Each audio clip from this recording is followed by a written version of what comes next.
Bem, pessoal, de volta aqui dando sequência às denúncias que esse grupo de pessoas aqui, eu, Josué e Flávio, a gente está fazendo aí um certo tempo, e também por conta das situações que a gente vê, como eu tenho dito, de norte a sul do país, esses bandidos pastores. Eu não vou chamá-los de pastores apenas, mas eu vou chamá-los de bandidos pastores. A gente viu recentemente a Igreja Batista de Lagoinha tendo um pastor que abusava de adolescentes na igreja.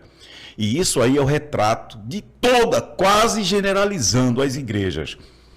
A gente teve em Vitória um caso também de pastor que, no meio do púlpito, o marido de uma fiel veio lá dizer que o pastor estava mantendo relações com a sua esposa, e a esposa do pastor veio confirmar isso de púlpito. Então a gente vê também o caso de Campina Grande, vê o caso de Sergipe, o pastor agora que foi jubilado, com sérias denúncias de homossexualismo. A gente vê também lá em São Paulo aquela questão do pastor José Wellington também, fazendo da igreja um curral de corrupção, envolvendo políticos. Então a gente vê que, na verdade, esses homens são verdadeiros bandidos, estelionatários da fé, mentem, enganam e continuam ainda na frente de suas respectivas igrejas, enganando o povo, falando que o dízimo é um ato de fé, mas fé para enriquecimento pessoal deles. Então, eu não tenho dúvidas.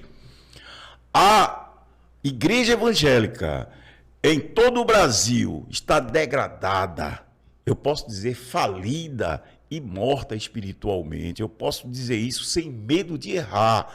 Esses homens desvirtuaram a pregação do evangelho e trouxeram para si aquilo que eles querem e gostam mais, que é dinheiro. Transformaram o evangelho numa indústria de captação de dinheiro e de pessoas. Eles fazem uma verdadeira lavagem cerebral em todos os membros de suas respectivas igrejas. Então a gente vem aqui denunciando, a gente tem também o canal de Jason Ferrer também fazendo denúncias, inclusive ele esteve aqui no estado de Pernambuco, em Carpina, colocou lá para todo o estado de Pernambuco a figura imponente do pastor presidente aqui do estado de Pernambuco, de uma determinada igreja, que eu vou dizer o nome, Assembleia de Deus do estado de Pernambuco. O Jason Ferrer colocou lá um verdadeiro cenário de um mega templo em que a figura principal é a ostentação de poder. Então, Flávio e Josué, a gente está diante de uma aberração, eu posso dizer assim, aberração religiosa, meu amigo. Aberração religiosa, porque em nenhum momento se consegue pelo menos 1% do que Jesus pregou. 1% não tem, Flávio. 1% não tem, porque é só mentira, engodo, prostituição, homossexualismo. É o que se tem nos bastidores dessas igrejas. A gente vê na mídia aquela igreja poderosa, mas por trás só tramóia, corrupção, ladronagem. E o que a gente vê nessas igrejas? Não tem mais aquela figura daquela pregação do evangelho, onde se coloca Jesus em primeiro lugar. Eu não tenho medo de dizer, esse Jesus pregado por esses pastores, para essa pregação, eu sou agnóstico. Eu sou ateu para esse Jesus pregado. Eu não quero servir a esse Jesus, não. Esse Jesus aí é um verdadeiro totem, um verdadeiro uma imagem, um mamon. A verdade é essa. Então, para esse Jesus pregado por esses pastores bandidos, eu sou ateu e vou continuar sendo ateu. Eu não creio nessa pregação, Josué. Eu não creio. Eu não creio quando se pede dinheiro, quando se enriquece às custas de pessoas que estão passando fome. Esse canal de Jason passou lá, um membro da igreja, comendo no lixo, enquanto o pastor, seus belos carros. É o que a gente vê, Josué. Você também, Josué, viu comigo. Lá no protesto que a gente fez, Flávio, tinha um irmãozinho que trouxe uma uma bandejinha de comida, cara, comendo em pé. Obreiro Comendo em estava, pé, inclusive, rapaz. estava na Na escola bíblica de bíblica, obreiro. comendo aquela comida, porque a igreja não podia dar alimentação para essas pessoas quando a gente sabe o poderio, a quantidade de riqueza que esse pessoal tem. Isso chega a gente até se indignar. Eu digo assim, se indignar, porque a gente vê isso aí, José, no dia a dia. Muitas pessoas passando fome e esses homens brincando. E outra coisa, as pessoas conseguem ainda abrir a boca para dizer que isso é um homem santo, que esse sistema é um sistema santo. Vocês estão indo para o inferno sem medo de errar. Passos lá. Está entendendo? Porque esse sistema está caído, falido, que a gente vê aí de pastores envolvidos em coisas erradas, é pastor estuprando menores, é pastores envolvidos com corrupção, Pedofilia, né? pedofilia. Então a gente só lamenta o sistema religioso atual e continua aí. O que eles têm é um marketing perfeito, aquele marketing, vendendo Jesus, fazendo com que as pessoas continuem ainda contribuindo, continuem ainda alimentando essa indústria da mentira, a indústria da mentira do dízimo. Então, é isso, Flávio e Josué, o desabafo de você ver tanta besteira a gente vendo e o pessoal continua alimentando isso.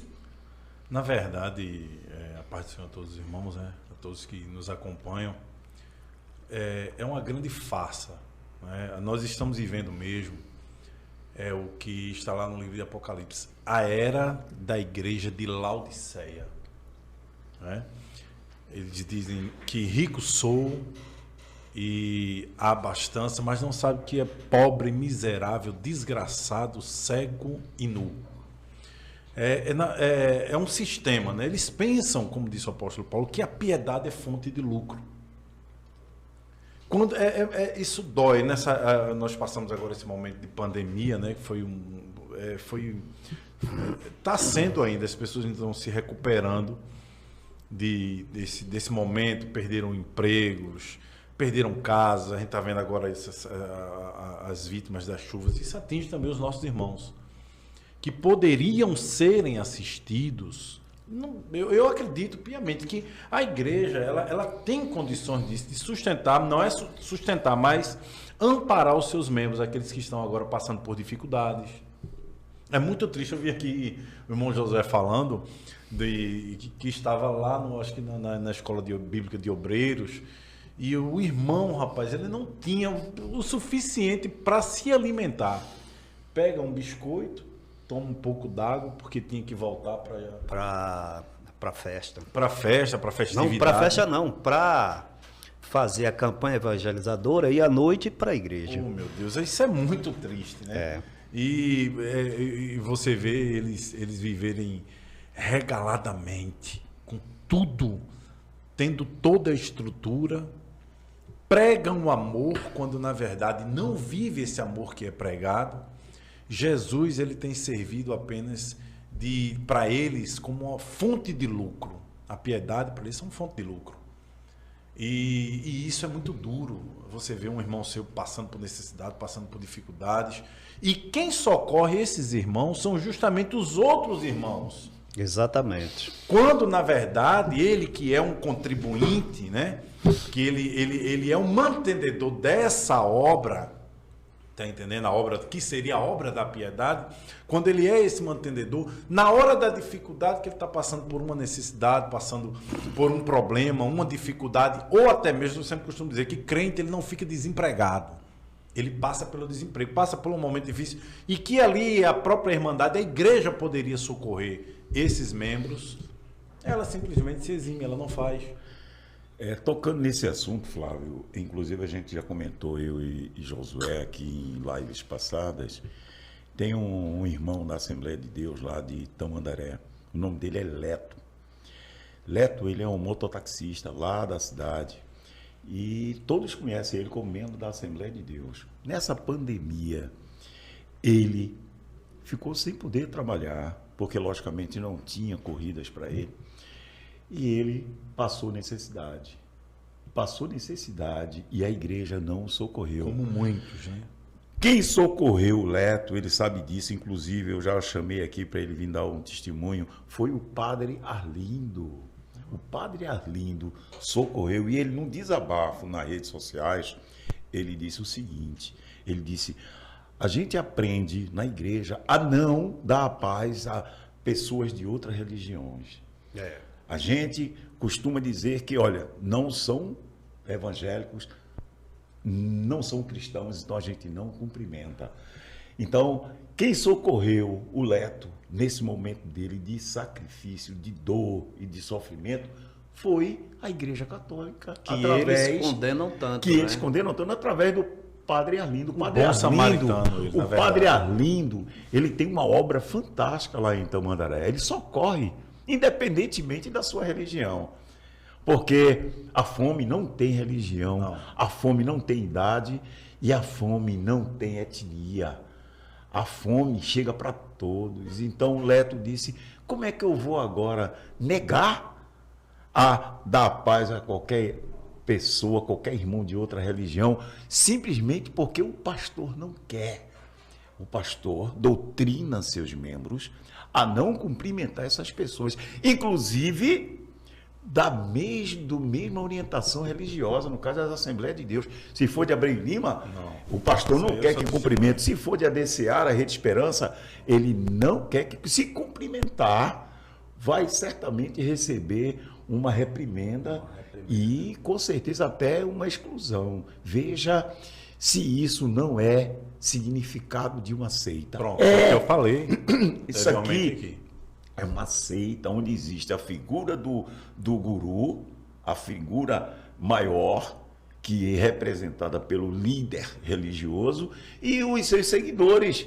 E esses seguidores, esses fanáticos seguidores, começam a trazer para esse líder as oferendas.